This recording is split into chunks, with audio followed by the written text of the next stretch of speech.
अन्नदाता। पग पग पर है संग तुम्हारे अन्नदाता। लहू किसानों का बन के पसीना सींचता है धरती का सीना। मेहनत का तेरी हक दिलवाने, नई तकनीक नई खोज बताने। पशुधन को गुणवान बनाना, पौध सुरक्षा को सिखलाना, खेती के सब गुर समझाने, भारत का सरताज बनाने। आठों पहर है संग तुम्हारे अन्नदाता अन्नदाता। नमस्कार, मैं श्वेता भट्टाचार्य आप सभी दर्शकों का अन्नदाता कार्यक्रम में स्वागत करती हूं। हर रोज की तरह कार्यक्रम में लेकर आई हूं खेती बाड़ी से जुड़ी हुई बहुत सी लाभकारी जानकारियां। तो चलिए सबसे पहले देखते हैं क्या है विशेष आज के कार्यक्रम में। विभिन्न प्रकार के फूलों की वैज्ञानिक तरीके से खेती पर जानकारी। आलू की खेती के सफल उत्पादन पर किसान की कहानी। गुणवत्ता युक्त फलों के उत्पादन हेतु नींबू के बागों में कीट और रोग नियंत्रण।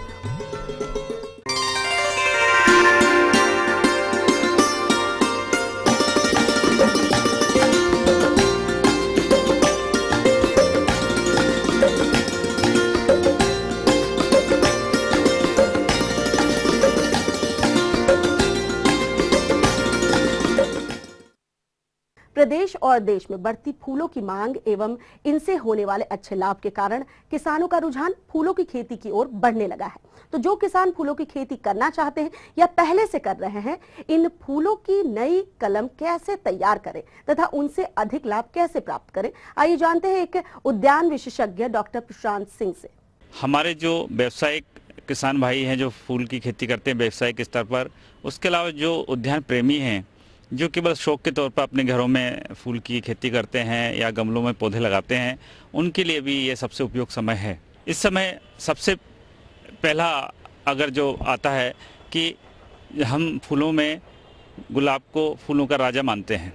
गुलाब में इस समय फूल अपने पूरे सवाब पर हैं। लोग तरह तरह के फूल अपने घर में लगा रहे हैं और उसमें जो इस समय हम काम कर सकते हैं, सबसे पहला जो काम है, अगले मौसम के लिए हम फूल के नए पौधे तैयार कर लें तो ये बडिंग के लिए सबसे उपयुक्त समय है। हम गुलाब के पौधे की ऐसी टहनियों को इस काम के लिए चयन कर सकते हैं जो उंगली के बराबर मोटाई की हों और उसमें टी या एच बडिंग की जो हमारी विधि है उस विधि से बड को लगा सकते हैं, कलिका को लगा सकते हैं। मगर इस बात का ध्यान रखना होगा कि हमारी उस टहनी में जो हम लगा रहे हैं बड का जो मुंह है वो ऊपर की साइड होना चाहिए और उसको अच्छी तरह से हम पॉलीथीन से उसको टाइट करके बांध देते हैं ताकि अगर बीच में कोई बारिश होती है और कोई दूसरी तरह की समस्या आती है तो हमारी जो बड है या कलिका है वो डिस्टर्ब ना हो। पानी जो है वो समय समय पर उसको पानी देते रहें क्योंकि इस समय उसमें फूल बाहर पर है और थोड़ी सी भी अगर मॉइस्चर की कमी आएगी तो हमारे फूल की पंखुड़ियाँ जो है झड़ जाती हैं कई बार। तो हम नियमित रूप से हफ्ते या जैसी आवश्यकता है मिट्टी के अंदर नमी की जो स्थिति है उसके हिसाब से उसमें पानी दें। दूसरा महत्वपूर्ण फूल जो इस समय हमारे किसान भाई लगा सकते हैं वो है गुलदाउदी। गुलदाउदी भी बहुतायत घरों में या व्यावसायिक तौर पर लगाया जाता है। उसमें हम सबसे पहले जो काम कर सकते हैं कि वो हम पिंचिंग करें। पिंचिंग का जो मेन उद्देश्य है कि जो नई नई कलिकाएँ शाखाओं की संख्या बढ़े और शाखाओं की संख्या बढ़ने से जो फ़ायदा होगा कि फूलों की संख्या भी हमारे पौधे के अंदर बढ़ जाएगी, फूलों का आकार भी बढ़ जाएगा और साथ साथ हम उसका सिंचाई का भी ध्यान रखें। तीसरा महत्वपूर्ण जो पुष्प है वो है रजनीगंधा। रजनीगंधा में भी हम उसकी जो टहनियाँ हैं, डंडियाँ हैं, उनको काट सकते हैं इस समय, यह अनुकूल समय है। और इसके अलावा उसमें जो खाद की मात्रा है, जो नत्रजन और पोटाश की जो स्प्लिट मात्रा रह गई है, उसको भी इस समय देकर हम सिंचाई कर सकते हैं। जो चौथा हमारा महत्वपूर्ण पुष्प है कट फ्लावर की दृष्टि से देखें तो ग्लैडियोलस है। उसको भी हमारे किसान भाई बड़े संख्या में लगाते हैं, बड़े बड़े शहरों के नज़दीक जो किसान हैं। और उसमें जो इस समय एक तो बीमारी और कीट की समस्या रहती है, दूसरा अब चूँकि उसको हमने सितंबर में या अक्टूबर में लगाया था, तो दूसरी जो मिट्टी चढ़ाने का समय है वो भी अभी है। तो हम निंदाई गुड़ाई करके और उसकी जो हमारे टहनियाँ हैं उसके आसपास मिट्टी को चढ़ाएं और मिट्टी चढ़ाने के बाद उसमें पर्याप्त सिंचाई दें। समान तौर पर इसमें जो चूसक कीट हैं वो ज़्यादा समस्या पैदा करते हैं, इसलिए हम कोई सिस्टमिक इंसेक्टिसाइड जैसे कि इमिडाक्लोप्रिड है उसका छिड़काव इस समय कर सकते हैं। इसके अलावा जो महत्वपूर्ण एक फूल है वो जरबेरा है। जरबेरा की खेती भी हमारे किसान भाई करने लगे हैं इन क्षेत्रों में। वो जरबेरा में इस समय 10-15 दिन के अंतराल से वो उसकी कटिंग कर सकते हैं, क्योंकि हम जैसे जैसे कटिंग करते जाएंगे नई नई आपकी शाखाएं निकलेंगी, नए पुष्प आएंगे। इसके अलावा पोटाश युक्त जो उर्वरक है उसको भी हम इस समय दे सकते हैं। इसके अलावा किसान भाई जो एक महत्वपूर्ण पुष्प है हमारा गेंदा, जिसको एक छोटा सा किसान, बड़ा किसान, शौकिया लोग भी इसको लगाते हैं और उसको भी हम इस समय जो सबसे पहले उसकी आवश्यकता होती है वो पिंचिंग की होती है और पिंचिंग करने से ज़्यादा पुष्प प्राप्त होते हैं। एक महत्वपूर्ण काम ये किया जा सकता है। मैं किसान भाइयों को ये बताना चाहूँगा कि आज के समय में जहाँ हम देख रहे हैं कि प्राकृतिक आपदाएं निरंतर बनी हुई हैं और हमारे किसान भाई परेशान हैं कि उनको खेती से उतना लाभ नहीं मिल रहा है जितना मिलना चाहिए।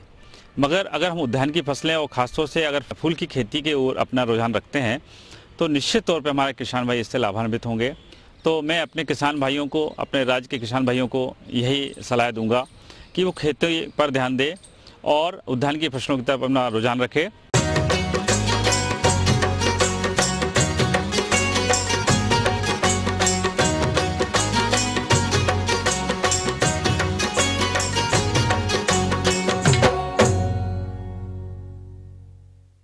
प्रदेश में हमारे बहुत से किसान सब्जियों की अगेती किस्मों का चुनाव करके फसलों से अच्छा उत्पादन ले रहे हैं और हरियाणा राज्य के एक प्रगतिशील किसान सतपाल सिंह ने आलू की अगेती फसल लगा रखी है।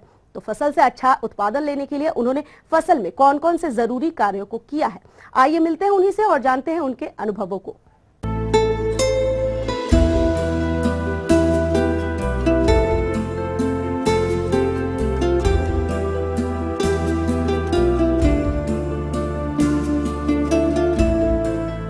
किसान भाई नमस्कार, अन्नदाता कार्यक्रम में आपका एक बार फिर से स्वागत है। आज हम बात करेंगे आलू की खेती की और साथ ही साथ जानेंगे वो प्रबंधन जिसको कि करके हम अच्छी आलू की फसल जो है तैयार कर सकते हैं। इस चीज़ को बताने के लिए हमारे साथ इस समय खेतों में मौजूद हैं सतपाल जी, जिनसे हम इसके बारे में बात करेंगे। जी सतपाल जी, सबसे पहले हमें ये बताइए कि जो आलू की फसल होती है वो कौन से सीजन में लगाई जाती है? सीजन तो असली सीजन तो इसका नवंबर महीने में होता है, लेकिन अगर अगेती फसल अच्छा बेनिफिट लेना है तो कुछ किसान सितंबर महीने में लगाते हैं। तो आपने जो फसल अपने खेतों में लगाई है ये कौन से महीने में लगाई? ये हमने सितंबर महीने में लगाई। सितंबर महीने में आपने ये लगाई है। हाँ, तो शुरुआती तौर पर जब हम आलू की फसल लगाते हैं तो कौन सी वो विशेष सावधानियाँ जो हमें बरतनी होती है? इसमें जो अगेती फसल लगाते हैं इसमें ज़्यादातर बीमारी का प्रकोप रहता है। तो सितंबर महीने में मौसम की भी मार पड़ जाती है, इसमें बारिश वगैरह पड़ जाती है। अगर इसके ऊपर एक बार बरसात पड़ जाए तो आलू उतनी पैदावार नहीं देता है। तो अगर हम इसके मैनेजमेंट की बात करें, जिस समय आप इसमें बीज रोपते हैं तो वो कौन सी बातें हैं जो आप ध्यान में रखते हैं और किस तरह से इसकी जो रोपाई करते हैं? बीज इसका तो मशीन के साथ लगाते हैं हम। इसकी तो मशीन भी 4.5 फुट की 5 इंच की डिस्टेंस होता है, वो उसके ऊपर लगाना पड़ता है। बाकी मशीन अपने हिसाब से लगाती चली जाती है। तो गहराई की अगर हम बात करें तो कितनी रहती है? गहराई भी इसकी कम से कम 6-7 इंच चली जाती है। तो पौधा थोड़ा शुरुआती तौर में बड़ा होना शुरू हो जाता है, साथ में खरपतवार भी इसमें उग जाती है। तो खरपतवार निकालने के लिए आप क्या करते हैं? हाँ, जैसे जैसे पौधा भी उगना शुरू हो गया, हम देखते हैं कि पौधा उगना शुरू हो गया तो खरपतवार भी एकदम से नमी के हिसाब से आ जाती है। तो फिर हम खरपतवार के लिए इसमें ग्रामोक्सोन दवाई करते हैं। अगर इसको हम हाथ से निकालेंगे तो बहुत टाइम लग जाता है, कई दिन का काम होता है। इससे आलू थोड़ा बहुत और बड़ा हो जाएगा, फिर वो आलू को नुकसान होने का भी ज़्यादा अंदेशा रहता है। तो इसके अलावा अगर हम बात करें पानी की, तो पानी कितनी मात्रा में आप इस पौधे को देते हैं? पानी कम से कम, पानी जितना भी हो सके कम से कम इसमें पानी आना चाहिए। अगर इसमें ज़्यादा पानी आ गया, ऊपर चला गया पानी, तो इसकी मिट्टी जो सख्त हो जाती है तो आलू उतना ग्रोथ नहीं करता है। तो यानी कि पानी की मात्रा जो है कम रखनी होती है, सबसे कम होनी चाहिए। और इसके अलावा बात करें जब कीट लग जाते हैं इसमें, तो किस तरह से उसका निवारण करते हैं? इसमें हम देखते हैं कि अगर कीट लग रहा है मौसम के ऊपर भी ये कीट, फिर हम इसमें कई प्रकार की दवाइयाँ मिलती हैं, वो दवाई का छिड़काव करते हैं। मेनली किस दवा का आप छिड़काव इसमें करते हैं? इसमें ज़्यादातर M45 रागोर सबसे बेनिफिट तो है। फिर अगर इसमें फंगस वगैरह आती है तो उसके लिए अलग से दवाई मिलती है। वो अलग अलग दवाइयाँ चल रही है अब, तो उसका छिड़काव करते हैं। अगर आलू की फसल लगानी है, पहले तो इसके लिए ज़मीन का अच्छा उपयोग होना चाहिए। ज़मीन देखनी चाहिए भी कैसी ज़मीन है। ये रेतली ज़मीन में सबसे अच्छा होता है आलू। अगर ज़मीन बहुत ज़्यादा सख्त हार्ड है, डाकर वगैरह होती है, उसमें कम आलू की फसल बहुत ज़्यादा कम होती है। इसलिए ज़मीन का पहले अच्छी तरह से देख लें कि मेरी ज़मीन आलू के लायक है या नहीं है। उसका हिसाब से देख के अपना आलू लगाना शुरू करें। इसमें विशेष बात तो यह है कि अपना खाद, नीचे जो खाद डालना है अपना बढ़िया खाद डालें। नीचे गोबर का खाद हो सके तो जितना गोबर का खाद डाल लें, अच्छी पैदावार निकलती है। और अगर ऊपर खाद गिरना है, ऊपर यूरिया के 2 कट्टे तो कम से कम गिर जाते हैं। जब तक आलू 2 महीने में तैयार होता है। 2 महीने में आलू तैयार होता है। तो अगर लागत की बात करें तो कितनी की लागत इसमें आ जाती है? इसमें लागत कम से कम अगर हम 1 एकड़ की बात करें तो 25-30 हज़ार के लगभग इसमें लागत आ जाती है। और अगर सही दाम जो है इसका मिल जाता है तो कितना मुनाफा जो है 2 महीने में कमाया जा सकता है? अगर इसका सही दाम मिल जाए तो हम 40-50 हज़ार रुपये इसमें 1 एकड़ में कमा सकते हैं।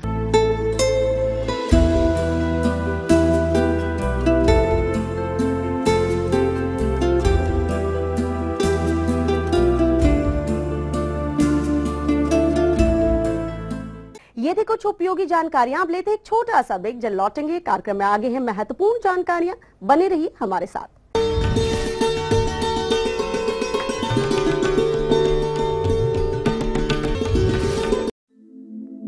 दुनिया के नक्शे पर यह है इंडिया मेरी जान।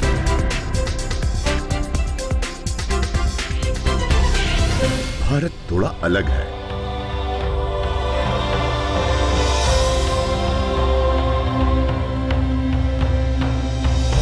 देखा आपने,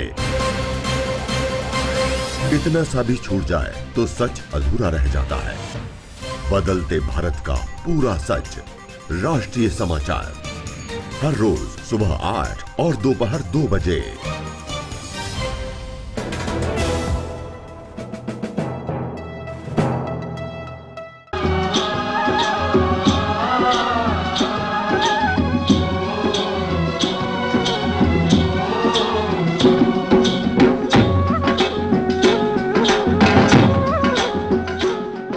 ब्रेक के बाद एक बार फिर से आप सभी दर्शकों का अन्नदाता कार्यक्रम में स्वागत है। बढ़ते हैं अगली प्रस्तुति की ओर।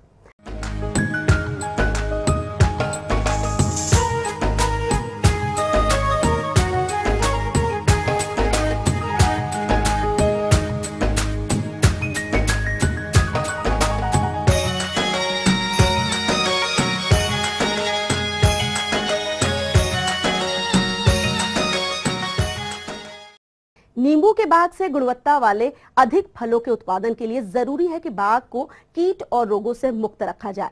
तो नींबू के बाग में लगने वाले इन कीट और रोगों के नियंत्रण के लिए कौन कौन से उपाय को अपनाया जाए, इस विषय पर जानकारी के लिए मिलते हैं कृषि विशेषज्ञ डॉक्टर अभिमन्यु यादव से। प्रमुख रोगों में से नींबू का एक बहुत ही प्रमुख रोग है सिट्रस कैंकर या कैंकर रोग, जो ये जीवाणु के कारण से उत्पन्न होने वाली बीमारी है। इसके प्रथम लक्षण पहले पत्तियों पर हल्के पीले धब्बे के रूप में दिखाई देते हैं। रोग बाद की दशा में टहनियों में और कांटों पर भी आ जाता है। रोकथाम समय अनुसार न करने पर प्रभावित पौधों की पत्तियां गिर जाती हैं तथा पौधा सूखने लगता है। इसकी रोकथाम के लिए नीचे गिरी हुई ग्रसित पत्तियां, जो रोग से ग्रसित पत्तियां या टहनियां हैं, उनको काट छांट करके बाग से अलग कर देना चाहिए तथा कहीं जा करके एक जगह जला देना चाहिए।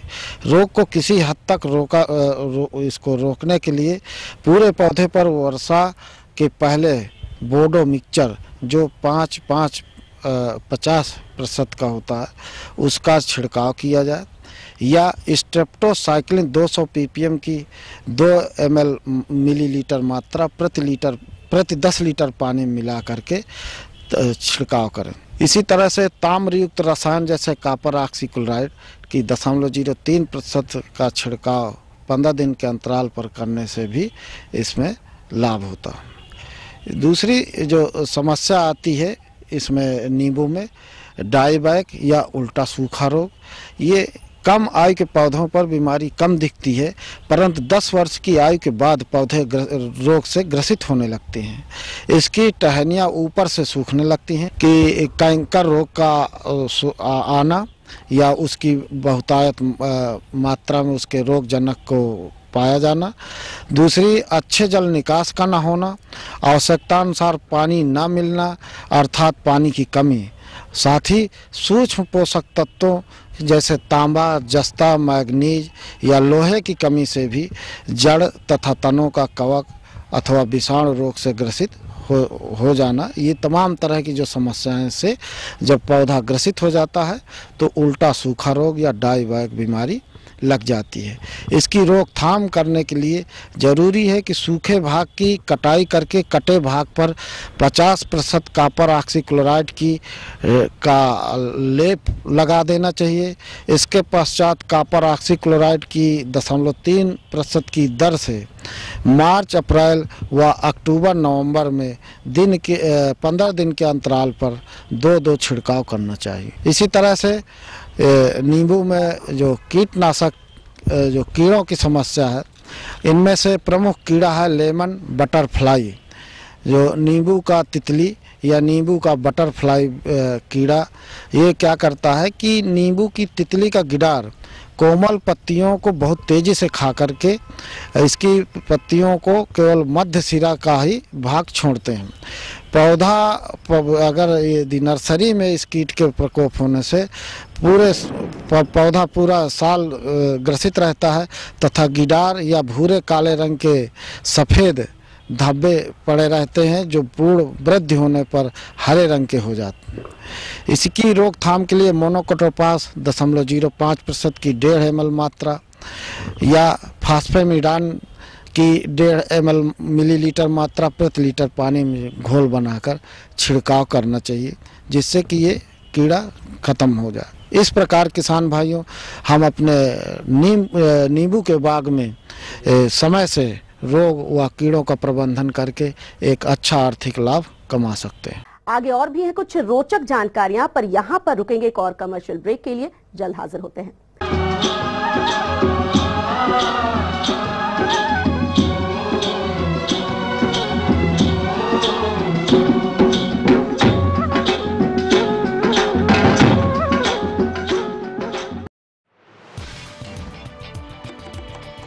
कहते हैं दिल का रास्ता पेट से जुड़ा होता है। जब बात हो दिल जीतने की तो लजीज पकवान बड़ा कारगर सिद्ध होता है। घर पे मेहमान आए हों या कोई खास मौका, ऐसे में लाजमी है बात होती है पकवान की, स्वाद की और परोसने की।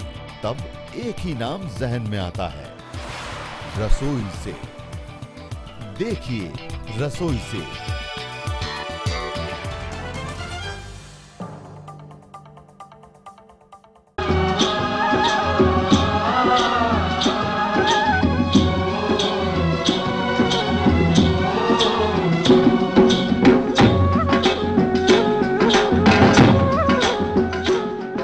ब्रेक के बाद आप सभी दर्शकों का स्वागत है। चलिए रुख करते हैं अगली कड़ी की ओर।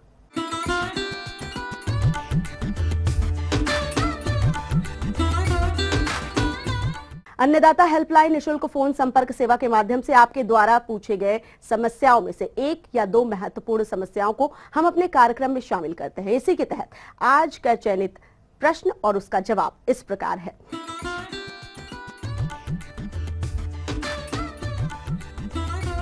मैं प्रेमलाल ओडरा निवासी जिम्मेदार में 20 साल से जिम्मेदारी का काम कर रहा हूँ। अभी मैंने लाल मूली का बाई हुई है और मैंने 2 महीने पहले अगस्त में बीज बाया था और अच्छी पैदावार अब हो रही है। मैंने पहले हाल से एक बार उसकी जुताई की, फिर उसमें देसी खाद डाली। फिर मैंने उसको हल से जोत कर जुताई की। फिर मैंने उसके बाद बीज तीसरी बार बीज डाला। बीज डालने के पश्चात मैंने उसको 15 दिन बाद उसकी गुदाई की। जो बीज मैंने डाला था उसको अच्छी तरह मिट्टी में मिला के उसको खेत में डाला था। डालने के बाद मैंने उसको फिर जोता हल से। फिर उसके पश्चात मैंने सुहागा फेरा। सुहागा फेरने के बाद मैंने हफ्ते के बाद मूली उगाई। उसके पश्चात मैंने 15 दिन बाद उसकी अच्छी तरह निदाई की। निदाई करने के बाद मैंने उसको 2 बार पानी खेत में डाला। डालने के बाद फिर उसके बाद दूसरी बार फिर मैंने उसकी गुड़ाई की। तो 2 महीने बाद वो मूली में अब उसको बेच रहा हूँ।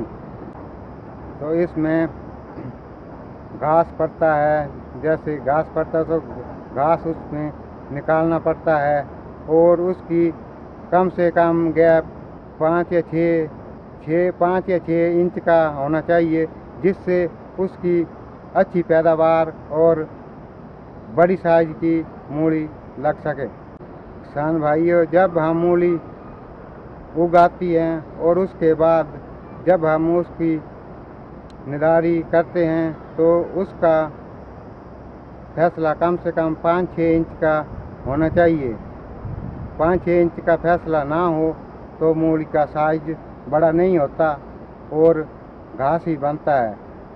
और आगे जितनी दूर डाली होंगी उसका फ़ायदा हमें मूली का साइज बहुत बड़ा हो जाएगा और बाज़ार में भी उसका अच्छे दाम मिलते हैं। जो साइज बड़ा होता है उसका रेट भी अलग होता है, जो छोटा होता है उसके दाम भी कम मिलते हैं। किसान भाइयों, अगर खेत में बारिश ना हो तो हमें समय समय पर उसको पानी भी देना चाहिए। अगर पानी पाइप से दें तो बहुत अच्छा है। अगर आप उसको ऐसे ही कुल लगा दें, नहर लगा के छोड़ दें तो मूली को वो पीले रंग की हो जाएंगी और आपका साइज भी बड़ा नहीं होगा। और वहाँ जो और आप उसको पानी लगाएं तो पाइप से लगाएं ताकि उसका साइज भी बड़ा हो सके और वो पीली भी ना हो। अगर आपको पता चले कि हमारी पैदावार कम हो रही है तो आप या तो उस ज़मीन को ही बदल दें, नई जगह लगाएं, या तो उस ज़मीन पे 16x32 की खाद का प्रयोग करें। और जो ऊपर यूरिया डालते हैं ना उसको ना डालें, उससे मूली को दाग पड़ जाते हैं और बाज़ार में उसको कोई नहीं खरीदता। इससे जो डालनी भी हो तो 16x32 डालें। हो सके तो ज़मीन को बदल के लगाएं।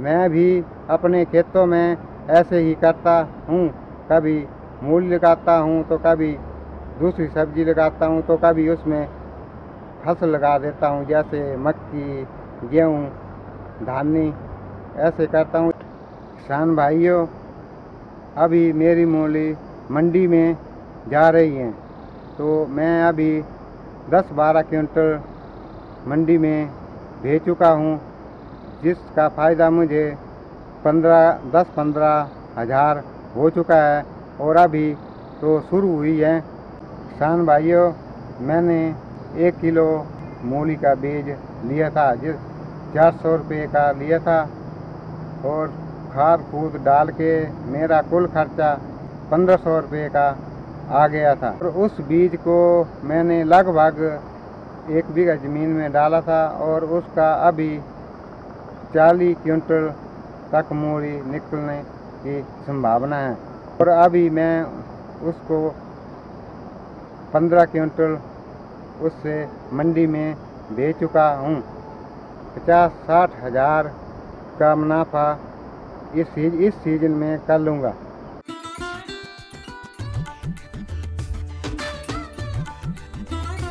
खेती के साथ साथ किसान औषधीय पादपों की खेती भी करना शुरू किया है। किसानों को परंपरागत खेती के साथ साथ औषधीय खेती करने के लिए भी प्रोत्साहित कर रहे हैं ताकि उनकी जो कृषि के माध्यम से आमदनी है उसमें इजाफा हो सके। जिले के अंदर वर्तमान में सफ़ेद मूसली, तुलसी, अश्वगंधा आदि औषधीय पादपों की खेती पिछले 2-3 सालों से हो रही है और अभी हम जिस खेत में खड़े हैं वो तुलसी की खेती का खेत है। स्थानीय भाषा में इसको अड़क तुलसी के नाम से जाना जाता है। वैज्ञानिक भाषा में इसको ओसिमम स्पीसीज या ओसिमम अमेरिकन के नाम से इसका जाना जाता है। 3-4 वर्षों से किसानों का रुझान इसकी खेती की तरफ बढ़ा है। इसका कारण है कि इसको अच्छा पैसा मिलना। 1 बीघा के अंदर 300 से 400 ग्राम इसके बीजों की आवश्यकता होती है और किसान इसकी खेती 2 तरीके से कर सकता है। एक तो बीजों को नर्सरी में पहले पौध तैयार करके उन पौधों को खेत में लगाना, या फिर दूसरा ब्रॉडकास्टिंग या छिड़काव के माध्यम से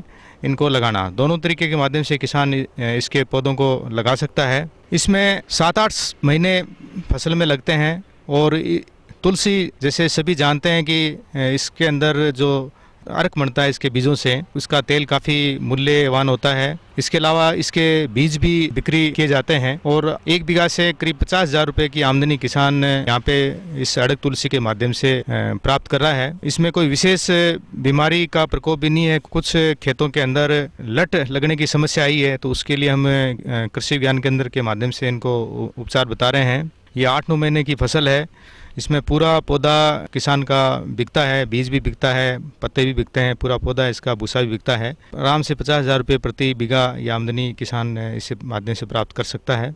1 बीघा के अंदर करीब 3 से 5 क्विंटल इस बीज इसके प्राप्त होते हैं, जिसको बेच के किसान अच्छा मुनाफा, अच्छी आमदनी प्राप्त कर सकते हैं। जुलाई के अंदर जैसे ही बारिश शुरू होने लगे उसी समय किसान इसकी बुआई कर सकता है। 9 महीने इसकी फसल पूरी तरह पक के तैयार होती है। इसको जंगली जानवरों से भी नुकसान नहीं है। नीलगाय जो काफ़ी यहाँ किसानों की फसलों को नुकसान पहुँचाती है तो नीलगाय भी इसको नहीं खाती है, तो किसान इसलिए भी इसको लगाना पसंद करते हैं। इसके अलावा अच्छा इससे मुनाफा किसानों को प्रति बीघा मिल जाता है। किसान इसको प्रोत्साहित कर रहे हैं और हम कृषि विज्ञान केंद्र के माध्यम से भी किसानों को जागरूक करके ट्रेनिंग दे रहे हैं ताकि वो सही तरीके से इसको लगाए और अपने माल है उसको सही जगह पे बेचें। इस फसल को हाथों हाथ लिया है और काफ़ी करीब 1000 हेक्टेयर क्षेत्रफल में ये इस तुलसी की खेती किसानों ने इस वर्ष की है। तो ये इसकी जो लोकप्रियता है उसको सिद्ध कर रहा है और अच्छा किसानों को मुनाफा मिल रहा है। अब आइए देखते हैं कल दिखाए जाने वाले कार्यक्रम की मुख्य झलकियां। पॉली हाउस में कार्नेशन की सफल खेती पर किसान का अनुभव।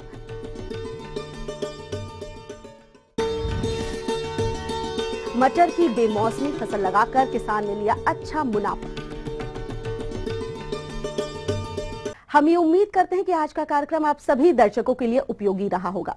किसान भाइयों, अन्नदाता आपकी सेवा के लिए संकल्परत है।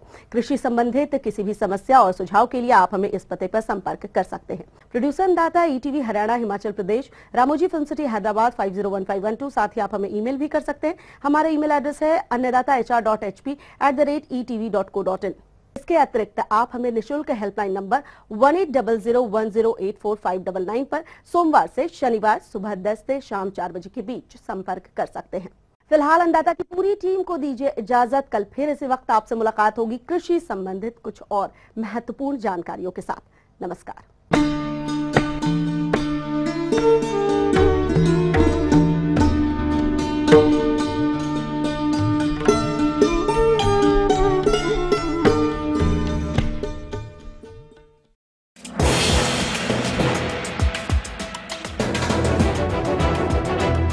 आप देख रहे हैं ETV न्यूज हरियाणा, हिमाचल प्रदेश, खबर ही जीवन है।